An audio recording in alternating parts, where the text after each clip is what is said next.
बारे में चर्चा करेंगे। जनन आखिर होता क्या है, जीवों के लिए जनन आवश्यक क्यों है। देखिए, जितने भी संसार में जीवधारी हैं, जनन सबके लिए आवश्यक है, चाहे वो लैंगिक जनन के माध्यम से हो या अलैंगिक जनन के माध्यम से। जनन के दो टाइप्स होते हैं, पहला लैंगिक होता है और दूसरा अलैंगिक होता है। लैंगिक क्या होता है और अलैंगिक क्या होता है, उनको जानने से पहले जनन क्या होता है ये जानना हमारे लिए बहुत जरूरी है। जनन आखिर है क्या, जनन क्यों जरूरी है, क्या जनन से फायदा है या नुकसान है, ये 2 नंबर में क्वेश्चन दे सकता है कि जनन से आप क्या समझते हैं, ये जनन किसे कहते हैं। तो जनन एक पराक्रम है बाबू, जनन एक विधि है जिसके माध्यम से जीव अपने समान, जैसा जो जीव होता है बिल्कुल अपने समान नए जीव की उत्पत्ति करता है। जनन एक पराक्रम है, एक माध्यम है जिसमें जीव अपने समान नए जीवों की उत्पत्ति करता है। और ये जनन इसलिए आवश्यक होता है ताकि उस जीव का अस्तित्व इस संसार में बना रहे। सपोज मान लीजिए जैसे कि हम बिल्ली को लेकर चलते हैं, अगर बिल्ली जनन नहीं करेगी तो क्या नई बिल्ली को उत्पत्ति दे सकती है। गाय अगर जनन नहीं करेगी तो क्या गाय की उत्पत्ति होगी। मनुष्य में अगर जनन ना हो तो मनुष्य की उत्पत्ति होगी, पॉसिबल है, नहीं पॉसिबल है।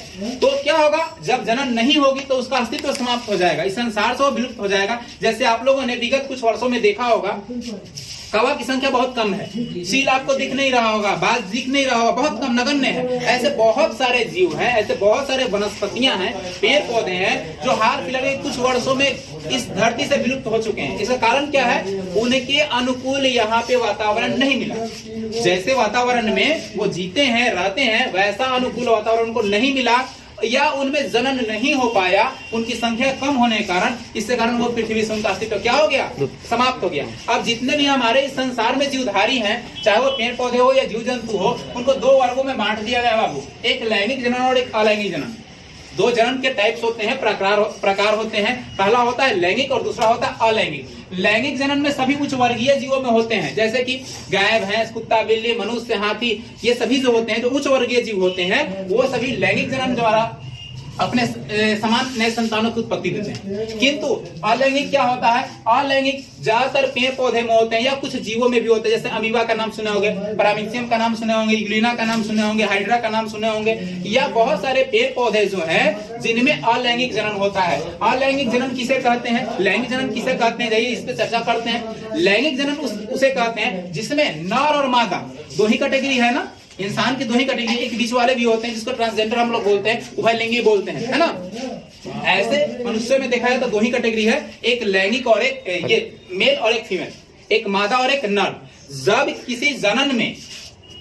किसी जनन में नर और मादा दोनों भाग लेते हैं, दोनों के ऑर्गन भाग लेते हैं, जैसे कि मादा जनन अंग क्या हो गया, ये आप देख लिए, और नर जनन क्या हो गया, ये हो गया। ये दोनों अंग आपस में मेल और फीमेल जब अभिक्रिया करते हैं और जिस माध्यम से वो जनन होगा, नए शिशु की उत्पत्ति होगी, वो क्रिया कहलाएगी लैंगिक जनन, जिसमें नर और मादा दोनों का सहयोग हो, दोनों के सामंजस्य से जिस संतान की उत्पत्ति होगी, जिस जीव की उत्पत्ति होगी, वो क्रिया कहलाएगी कौन सी जनन, लैंगिक जनन। लेकिन अलैंगिक जनन में क्या होता है, अलैंगिक जनन में नर या मादा दोनों में से कोई एक ही जीव भाग लेते हैं, वो कहलाता है अलैंगिक जनन। यानी नर या मादा कोई एक ही जीव भाग लेगा, वो क्रिया कहलाती है अलैंगिक जनन। अलैंगिक जनन के भी हम लोग चर्चा करेंगे, कैसे हाइड्रा में अलैंगिक जनन होता है, यूग्लिना में कैसे होता है, अमीबा में कैसे होता है, शैवाल में कैसे, पैरामीशियम में कैसे होता है। बहुत सारे ऐसे पौधे भी हैं जिनमें क्या होता है, अलैंगिक जनन के माध्यम से उनके समान नए पौधे की या नए जीवों की उत्पत्ति होती है। आज हमारा विषय है लैंगिक जनन, तो आज हम चर्चा करेंगे लैंगिक जनन पे।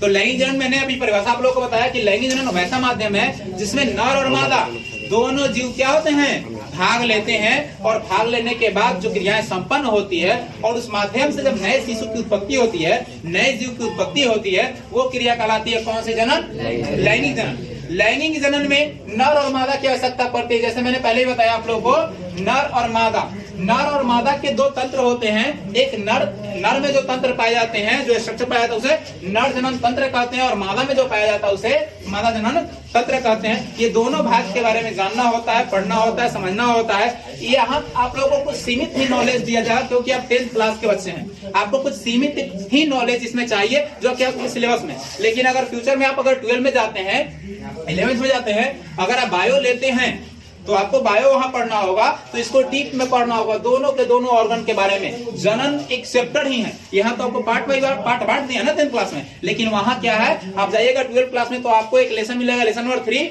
जनन, और लेसन नंबर 4 मिलेगा कि जनन से फायदे हैं, नुकसान है, या उसके माध्यम से कौन कौन सी बीमारियां होती है, या जनसंख्या नियंत्रण कैसे कर सकते हैं। आप लोग देख रहे हैं अपने देश की जनसंख्या कितनी बढ़ रही है, कुछ दिनों में चाइना का टक्कर देके हम लोग आगे निकलने वाले हैं। तो ये क्यों, आखिर इसका फायदा है इतनी जनसंख्या बढ़ने का, या नुकसान है, क्या है, इसके बारे में चर्चा हम लोग करेंगे। आपके भी चैप्टर में पढ़ना है जनसंख्या नियंत्रण क्यों आवश्यक है। जिस लेसन में हम लोग पढ़ाई कर रहे हैं, अभी लैंगिक जनन के बारे में जो चर्चा करने वाले हैं, उसी पे हम लोग को आगे चर्चा करना होगा कि जनसंख्या को नियंत्रित कैसे कर सकते हैं, उसको नियंत्रण करने के लिए कौन कौन से उपाय होते हैं, और जनसंख्या नियंत्रण क्यों आवश्यक है। आगे चल के बाबू एक महाविस्फोटक का रूप धारण करने वाला है, क्योंकि जमीन नहीं बढ़ रही है। क्या अगर आपके पिताजी का 5 बीघा जमीन है तो क्या वो 6 बीघा हो जाएगा? तो ऑटोमेटिक नहीं होगा। लेकिन आपके पिताजी का अगर 2 संतान है तो फिर उनके 2 संतान होंगे, उनके 2 संतान, तो कितनी संख्या बढ़ जाएगी?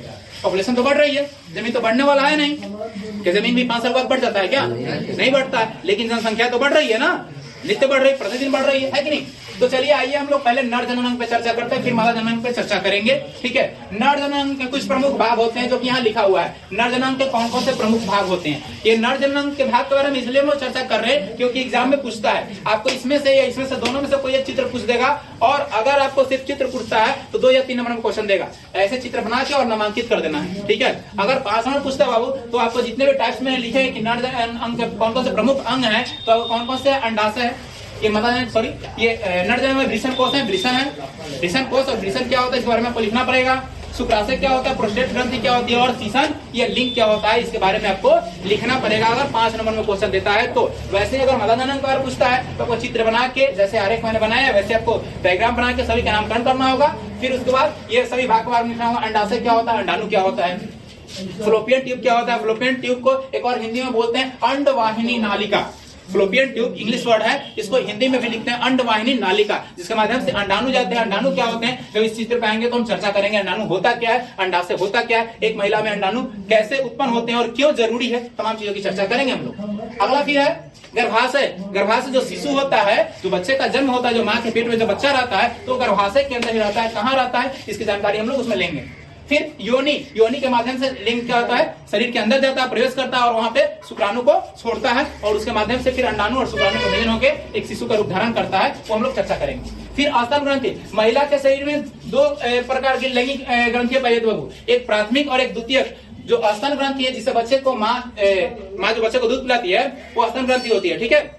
तो ये आस्तन ग्रंथि द्वितीय लैंगिक जनन के रूप में आता है, प्राथमिक लैंगिक जनन इसे नहीं कहा जाता है। अगर ऑब्जेक्टिव में क्वेश्चन पूछे कि बताइए मादा जनन अंग में कौन सा जनन अंग द्वितीयक लैंगिक जनन के रूप में जाना जाता है, तो आस्तन ग्रंथि, याद रखिए इसको, ठीक है। ये प्राथमिक नहीं होता, प्राथमिक में यही 4 आपके आते हैं, अंडाशय, ये अंडाणु, ठीक है, अंडाशय के अंदर अंडाणु होता है, फ्लोपियन ट्यूब, गर्भाशय और योनि, ये प्राथमिक जनन अंग पाए जाते हैं महिलाओं में। अगर द्वितीय का जिक्र करता है तो आस्तन ग्रंथि होता है, जिसे दूधपान करवाया जाता है बच्चे को। चलिए चर्चा करते हैं अपने नर जननांग पे। नर जननांग का कौन कौन सा प्रमुख भाग है मैंने बता दिया। अब ये वृषण क्या होता है, सबसे महत्वपूर्ण जो होता है वृषण कोष होता है, जिसको आप लोग जनरली भाषा में हाइड्रोसिल बोलते हैं ना, हाइड्रोसिल बोलते हैं। तो वो हाइड्रोसिल जिसमें वृषण होते हैं 2, एक वृषण कोष पाया जाता है एक मानव के शरीर में। एक जो मनुष्य होता है, स्वस्थ मनुष्य जिसको माना जाए, उसके शरीर में एक वृषण कोष पाया जाएगा, जिसमें 2 क्या होंगे, वृषण होंगे। 2 क्या होंगे, वृषण। वृषण ये 3D तो चित्र हमारे पास है नहीं, हम तो जरा चित्र बनाना है, 3D में देखिएगा तो डबल दिखेगा, एक उसके पीछे हाइड होता है, ठीक है। तो यहाँ जो वृषण है, वृषण की संख्या कितनी होती है बाबू, 2। वृषण कोष की संख्या कितनी होती है, 1। वृषण कोष एक ही ना, वृषण कोष 1 और वृषण की संख्या 2। वृषण कोष के अंदर पाया जाता है वृषण, देखिए हम चित्र में नहीं, वृषण कोष बाहर है, वृषण क्या है, अंदर है। तो वृषण कोष के अंदर क्या पाया जाता है, वृषण, जिसको आप जनरली भाषा में हाइड्रोसिल बोलते हैं ना, तो ये पाया जाता है। अब एक इसका काम क्या होता है, इसका कार्य के बारे में पूछ दिया, अगर पूछ दिया 1 नंबर 2 नंबर क्वेश्चन कि वृषण कोष की कार्य की चर्चा करें, या वृषण की कार्य की चर्चा करें, करता क्या है। देखिए एक शिशु की उत्पत्ति के लिए 2 चीजें चाहिए होती है, चाहे वो लैब में शिशु को तैयार कीजिए, जनरली जैसे जिस माध्यम से माँ बच्चे को जन्म देती है, 2 चीज चाहिए, मेल का शुक्राणु चाहिए और मादा का अंडाणु। मेल का शुक्राणु जिसको होता है मेल स्पर्म, आगे उसमें हम लोग चर्चा करेंगे डीप में जाके। मेल का शुक्राणु होता है, इसको मेल को स्पर्म कहते हैं। इसकी शुरुआत कब होती है, जब किसी भी लड़के की उम्र 11 साल से 13 साल की अवस्था में होती है। 11 से 13 साल में, चाहे वो मेल हो या फीमेल हो। महिला होती है, महिलाओं में क्या होता है, पीरियड, नाम सुने आप लोग, मासिक चक्र जिसको होता है पीरियड बोलते हैं, है ना। तो ये मासिक चक्र शुरू होता है 11 से 13 साल की अवस्था में। और पुरुषों में ऐसा कोई मासिक चक्र नहीं होता है, किंतु पुरुषों में भी क्या होता है, शुक्राणु का स्राव होता है 11 से 13 साल की अवस्था में। किंतु उस समय ये परिपक्व शुक्राणु नहीं होता है, या महिलाओं में जो अंडाणु होता है वो परिपक्व अंडाणु नहीं होता है। उस कंडीशन में एक बच्चे की उत्पत्ति हो भी सकती है, नहीं भी हो सकती है, बच्चा विकलांग भी हो सकता है, या कोई और उसको बीमारी भी हो सकती है, क्योंकि उस समय जो अंडाणु और शुक्राणु होते हैं वो परिपक्व अंडाणु और शुक्राणु नहीं होते हैं। इसीलिए हमारे यहाँ जानते होंगे आप लोग कि एक बच्ची की, एक लड़की की शादी की उम्र कितने डिसाइड की गई है, 18 साल, और लड़का का 21 साल प्लस। ठीक है, ये क्यों ऐसा किया गया है गवर्नमेंट के द्वारा? इसलिए किया गया कि उस समय वो शारीरिक और मानसिक दोनों रूप से सशक्त होती है, जो घर परिवार और बच्चे को संभाल सकती है। और एक पुरुष होता है जो 21 साल की अवस्था में, 21 साल से प्लस की अवस्था में शारीरिक और मानसिक रूप से दोनों रूप से स्वस्थ होता है, जो अपने घर परिवार को क्या कर सकता है, चला सकता है, बच्चे को और परिवार को अपना पोषण पालन कर सकता है। इसलिए गवर्नमेंट ने ऐसा निर्धारण किया है। चलिए, तो हम लोग चर्चा करते हैं ये करता क्या है, आखिर इसका काम क्या है, पूछ दिया वृषण कोष, ये वृषण का कार्य क्या है। तो करता क्या है, जो भी खाना पीना खाते हैं उससे क्या होता है, एक स्पर्म तैयार होता है। क्या होता है, एक स्पर्म तैयार होता है, इसको हम लोग बोलते हैं शुक्राणु। वो शुक्राणु को बढ़ाने का काम करता है ये वृषण कोष। अगर जिस इंसान के अंदर वृषण कोष नहीं होगा या वृषण नहीं होगा, वो समझिए कि जैसे महिलाओं में बांझ होता है ना, जो बच्चे को जन्म नहीं देती है, वैसे में उसको पुरुष बांझ कहेंगे। क्या कहेंगे उसको, पुरुष बांझ कहेंगे। जिस पुरुष के अंदर वृषण कोष या वृषण नहीं पाया जाएगा वो क्या कहलाएगा, पुरुष बांझ कहलाएगा। वो कभी भी बच्चे को जन्म नहीं दे सकता, कभी वो बाप बनने के लायक नहीं है। तो ये वृषण कोष करता क्या है, हम जो भी खाना खाते हैं, जो पोषक तत्व खाते हैं, उसका एक भाग, एक बहुत बड़ा एनर्जी का भाग को क्या करता है, स्पर्म में कन्वर्ट करता है, यानी शुक्राणु को बनाता है, जो कि बच्चे को जन्म देने के लिए बहुत बड़ा ही योगदान साबित होता है। तो शुक्राणु को निर्माण करता है। एक और इसके चीज के बारे में जान लीजिए, ऑब्जेक्टिव क्वेश्चन पूछता है कि शुक्राणु, ये वृषण कोष का, ये वृषण का एक मनुष्य के शरीर के तापमान से कितना डिग्री सेल्सियस कम होता है। हमारे बॉडी का जो एक मेल, एक पुरुष जो होते हैं, पुरुष के शरीर का अगर तापमान जितना भी है बाबू, उससे 2.5 से 3 डिग्री सेल्सियस इसका तापमान कम होता है। हमारे वृषण कोष, जितने भी पुरुष होते हैं जिनमें वृषण कोष है, वृषण है, उनका तापमान उनके शरीर के तापमान से 2.5 से 3 डिग्री सेल्सियस, यानी 2.5 से लेकर 3 डिग्री सेल्सियस, सेल्सियस में फारेनहाइट में नहीं, सेल्सियस में क्या होता है, कम होता है। अगर इसका तापमान आपके बॉडी के तापमान के बराबर हो गया तो शुक्राणु बनना नहीं बनेगा। शुक्राणु क्या होगा, बनना बहुत कम हो जाएगा, न के बराबर बनेगा। अब शुक्राणु बनेगा नहीं तो आप एक मतलब कहा जाए तो बांझ पुरुष कहलाएंगे, यानी बाप बनने लायक नहीं है आप।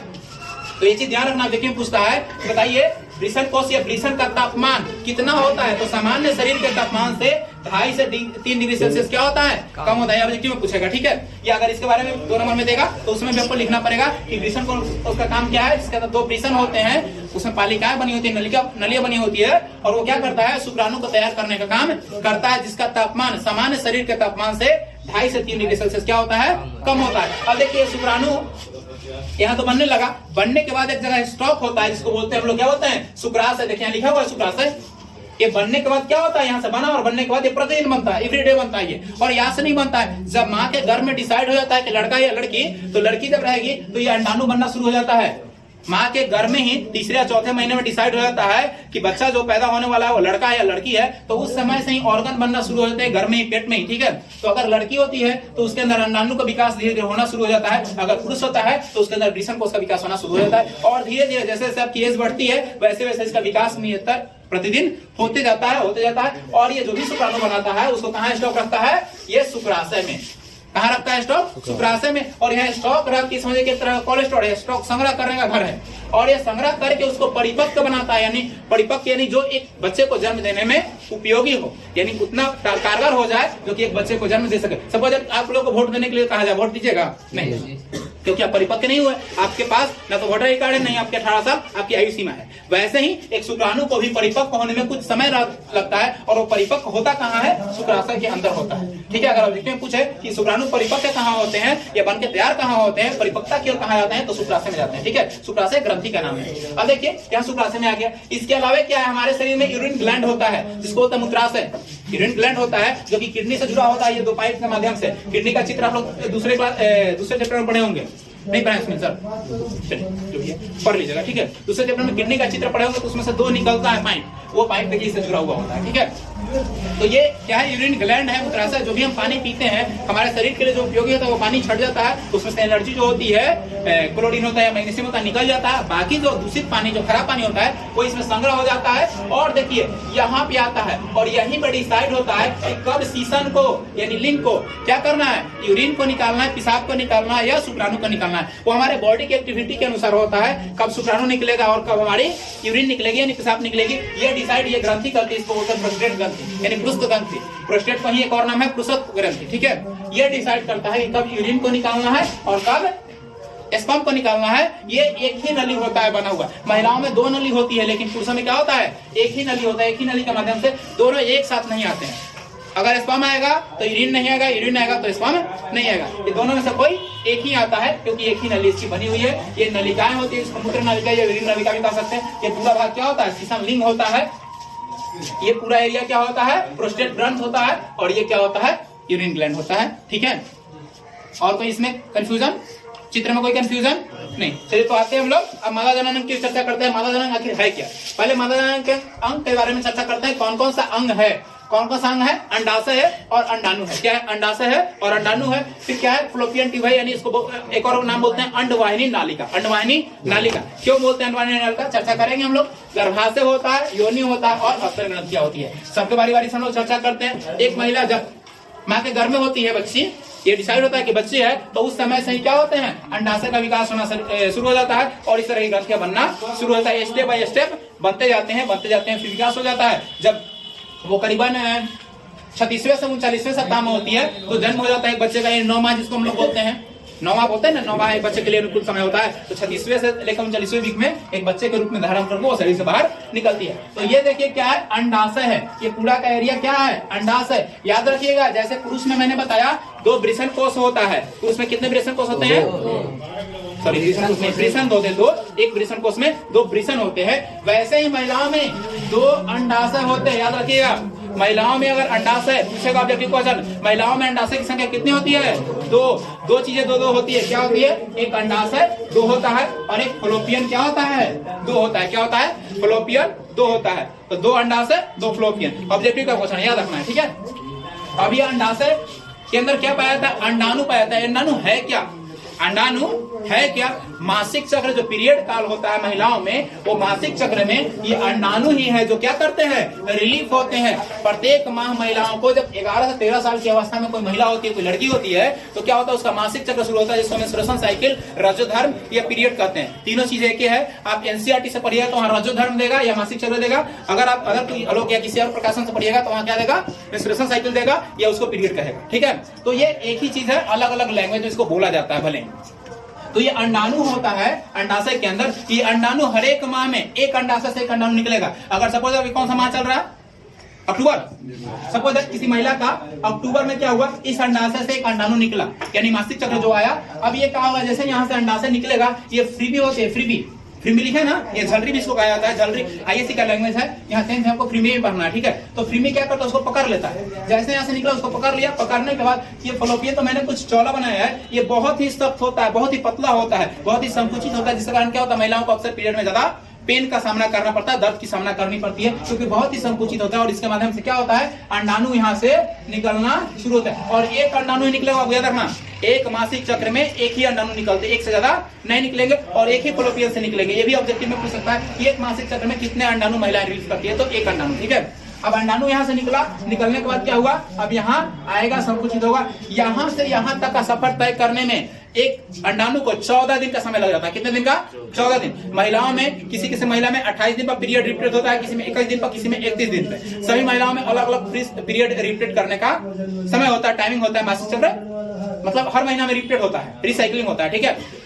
तो यहाँ से जब ये निकलेगा तो ये इसके माध्यम से क्या होगा, पहुंचने का प्रयास करेगा। यहाँ क्या होगा, यहाँ पहुंचने का प्रयास करेगा। ये बहुत ही संकुचित होती है। फ्लोपियन भी 2 हो गया, अंडाशय भी 2 हो गया। इतना समझ में आया। चलिए अब यहाँ ये आया, इसका काम क्या होता है, ये अंडाणु प्रतिमाह क्यों आता है।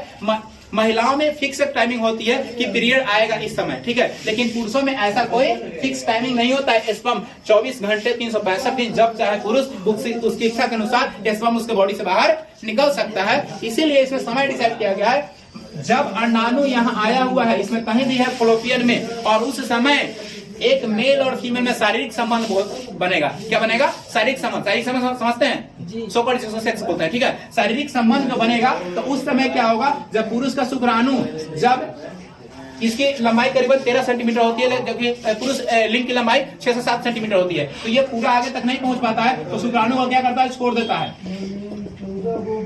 शुक्राणु को क्या करता है? छोड़ देता है। आप लोग देखें सुई देते हुए डॉक्टर साहब को, देखे ना, देखते हैं ना, जब वो सिरिंज में इंजेक्शन भर लेते हैं, दवा भर लेते हैं, तो क्या करते हैं? उसमें से गैस निकालते हैं, हवा निकालते हैं ना, एक छोटा सा बूंद आता है। अगर उतना सा भी बूंद अगर स्पर्म एक महिला के शरीर में चला जाए वो, और अंडाणु से उतना सा भी मिल जाए, तो सैकड़ों बच्चे को जन्म दे सकता है। इतनी क्षमता उस तो देने के लिए वो पर्याप्त है। उतने में सैकड़ों हजारों शिशु को जन्म देने की क्षमता होती है। तो ये शुक्राणु क्या होती है? इसकी संख्या होती है मिलियंस में। कितनी होती है? मिलियंस में। एक बार जब मेल और फीमेल में शारीरिक संबंध बनता है तो उस दौरान मेल द्वारा 3 से 4 ml शुक्राणु मादा के योनि में क्या किए जाते हैं? छोड़ दिए जाते हैं। और ये करीबन करोड़ों बच्चे को जन्म देने की क्षमता इतने शुक्राणु में होती है। करोड़ों बच्चों की जन्म देने की क्षमता इसमें होती है। अब देखिए इसमें क्या होगा, ये अब पूरे सभी जगह फ्लोपियन में, गर्भाशय में, सभी जगह फैल जाएंगे। इनका काम क्या है? शुक्राणु का एक ही काम है, बस अंडाणु से मिलना। इनका काम क्या है? इनका लक्ष्य क्या है? किसी भी तरीके से अंडाणु तक हमें पहुंचना है। अब अगर शारीरिक संबंध पीरियड काल में हुआ, मतलब पीरियड से पहले हुआ या पीरियड के बाद हुआ, जबकि अंडाणु यहाँ पहुंच चुके हैं, या इधर से पहुंचे या इधर से, किधर से भी पहुंचे, एक महीने में इधर से अंडाणु आएंगे तो अगले महीने में ये बंद हो जाएगा, ये क्लोज हो जाएगा, और क्या हो जाएगा? अगले महीने में इधर से अंडाणु आएंगे, ठीक है। जिधर से भी अंडाणु आया, अब इस शुक्राणु का काम क्या है? इन अंडाणुओं के साथ मिलना। और सिर्फ एक ही शुक्राणु अंडाणु में प्रवेश करेगा, सिर्फ एक ही, भले ही लाखों करोड़ों वर्गों में क्यों ना हो, लेकिन एक ही शुक्राणु क्या करेगा? प्रवेश करेगा। किसके अंदर? अंडाणु के अंदर। और जैसे ही प्रवेश करेगा क्या हो जाएगा? बाकी सारे के सारे शुक्राणु मर जाएंगे। एक ही शुक्राणु प्रवेश करते ही बाकी सारे शुक्राणु क्या होंगे? नष्ट हो जाएंगे। होता क्या है इसमें? एक पराक्रम होता है। क्या दिख रहा है ना सब लोग को? कैसे? मान लीजिए क्या है, ये अंडाणु है, क्या है? अंडाणु है, और इसमें बहुत सारे शुक्राणु क्या कर रहे हैं? अटैक कर रहे हैं। सभी लोग प्रवेश करने के लिए क्या कर रहे हैं? प्रयास कर रहे हैं कि इसमें प्रवेश करें। इसके बाहर क्या होता है? एक परत होती है। क्या होती है? परत होती है। और शुक्राणु की जो आकृति होती है बाबू, इस तरीके से होती है, ठीक है। यहाँ पे केंद्रक होता है, यहाँ माइटोकॉन्ड्रिया होती है, ये पूंछ होता है। आगे इसकी आकृतियां बताएंगे। इसके माध्यम से क्या होता है? एक्रोसोम नामक पदार्थ निकलता है। चिपचिपा पदार्थ होता है। क्या पदार्थ होता है? एक्रोसोम। क्या होता है? एक्रोसोम। पूछेगा शुक्राणु से निकलने वाले द्रव को क्या कहते हैं? तो एक्रोसोम बोलते हैं। एक्रोसोम करता क्या है? इसे छेद करने में सहायता करता है, इसे छेद करने में सहायता करता है। कोई एक जैसे ही प्रवेश करेगा, यहाँ इन करेगा, एक मान लिया यहाँ पर क्या हुआ? प्रवेश कर गया। अब ये जो प्रवेश किया होगा तो यहाँ कोई तो रास्ता बना होगा ना। रास्ता बनने के बाद इसमें से बहुत सारे तरल पदार्थ निकलते हैं, और तरल पदार्थ पूरे के पूरे क्या होगा? गर्भाशय में फैल जाएंगे, और फैलते ही जितने शुक्राणु है सबको क्या कर देंगे? वो नष्ट कर देंगे। अब इसके अंदर जब प्रवेश कर जाएगा तो इसके अंदर भी केंद्रक होगा, इसके अंदर भी केंद्रक होगा, दोनों केंद्रक मिल जाएगा, और मिलने के बाद क्या बनेगा? जाइगोट बनेगा। अब देखिए क्वेश्चन पूछता है जाइगोट का निर्माण कैसे होता था? नर के शुक्राणु और मादा के अंडाणु के मिलने के बाद क्या बनता है? जाइगोट। ऑब्जेक्टिव क्वेश्चन है। नर के शुक्राणु और मादा के अंडाणु के मिलने के बाद क्या बनता है? जाइगोट बनता है। और यही जाइगोट आगे चल के बाबू कुछ दिन के बाद, कुछ सप्ताह के बाद भ्रूण बनेगा। क्या बनेगा? भ्रूण बनेगा। और भ्रूण ही क्या होता है? धीरे धीरे डेवलप होते होते होते होते शिशु का रूप धारण करता है, और वही शिशु बच्चा बनकर क्या होता है? शरीर से बाहर निकलता है। यही पराक्रम होता है एक मादा के अंदर। एक मादा के अंदर यही पराक्रम होता है, जिससे क्या होता है? एक बच्चे का रूप धारण होता है। अगर फिजिकल रिलेशनशिप हुआ और शुक्राणु अंडाणु नहीं रहा, अंडाणु नहीं रहा, तो क्या होगा? ये 2 से 5 दिन तक जिंदा रह सकते हैं। कितने दिन तक? एक शुक्राणु एक मादा के शरीर में पहुंचने के बाद 2 से 5 दिनों तक ही क्या होंगे? जिंदा रहेंगे। 2 से 5 दिनों के बाद क्या हो जाएंगे? ये खुद ब खुद क्या हो जाएंगे? मर जाएंगे। क्या हो जाएंगे? खुद ब खुद मर जाएंगे और नष्ट होके बॉडी से बाहर निकल जाएंगे। अगर ये शुक्राणु अंडाणु के साथ नहीं मिलते हैं तो मिलते हैं तो फिर बच्चे का रूप धारण हो जाएगा, वो शिशु बन जाएगा, भ्रूण बन जाएगा, जाइगोट बन जाएगा। ये क्रिया होती है। अब भाग तो यहाँ देख लिया, अंडाशय है और अंडाणु है, फ्रीबी है। ये एरिया क्या कहलाता है? ये पूरा एरिया फ्लोपियन कहलाता है। ये पूरा एरिया क्या कहलाएगा? गर्भाशय। देखिए जब अंडाणु का शुक्राणु से मिलन हो जाएगा बाबू, तो ये क्या होगा? अंडाणु बन जाएगा कौन सी? जाइगोट। जाइगोट बन के कहीं ना कहीं चिपक जाएगा। क्या हो जाएगा? बॉडी में कहीं ना कहीं गर्भाशय में चिपक जाएगा, और उसमें से क्या होगी? जैसे बच्चे में नाभि निकलता है ना, वैसे ही नाभि माँ के नाभि से कनेक्टेड होता है, और सारे पोषक तत्व क्या होते हैं? उससे माँ से प्राप्त होते हैं। देखिए जब महिला कोई रहती है प्रेगनेंसी में, यानी जब वो गर्भ धारण की रहती है, तो उसका विशेष ख्याल रखा जाता है, जांच वगैरह कराया जाता है, कहीं कोई दिक्कत हो, किसी चीज के आयरन की, कैल्शियम किसी कमी तो ना हो, ताकि अगर कमी होगी तो वो बच्चे के अंदर कमी पाई जाएगी। अगर माँ के अंदर कोई कमी है तो वो कमी किस पे असर पड़ेगा? बच्चे पे। इसी कारण से खास करके महिला को क्या किया जाता है? ध्यान रखा जाता है। ये जो भाग होता है, ये गर्भाशय का ही एरिया होता है। यहाँ पे एक झिल्ली होती है, इसे हाइमेन झिल्ली कहते हैं। क्या बोलते हैं इसे? हाइमेन झिल्ली कहते हैं। कोई भी हार्ड वर्क करने के दौरान ये क्या होता है, हाइमेन झिल्ली क्या होती है, टूट जाती है, जो महिलाओं के योनि से ऊपर होता है। और उसके बाद वाले भाग को क्या कहते हैं, ग्रीवा कहते हैं। और सबसे जो बाहरी जो होता है भाग, वो महिलाओं को क्या कहता है, योनि कहा जाता है। यही मुख्य रूप से क्या है, एक मादा जनन अंग का चित्र रहा और नर जनन अंग का सभी भागों के बारे में मैंने चर्चा किया है। आप लोग अगले क्लास में क्या कीजिएगा, सभी भाग के बारे में लिख के लाइएगा और हमें दिखाइएगा। जितना हो सके लिख के लाना है। इस सबका भाग को लिख दिया गया है ना, कौन कौन सा भाग है इसके बारे में व्याख्या करके समझाई मैंने दिया है। यूट्यूब पे भी रहेगा, वहां से भी देख लेना है और लिख के इसके बारे में लाना है। अगर कहीं गलती रहा मैं फिर से लिखवाऊंगा, ठीक है। अगले दिन हम लोग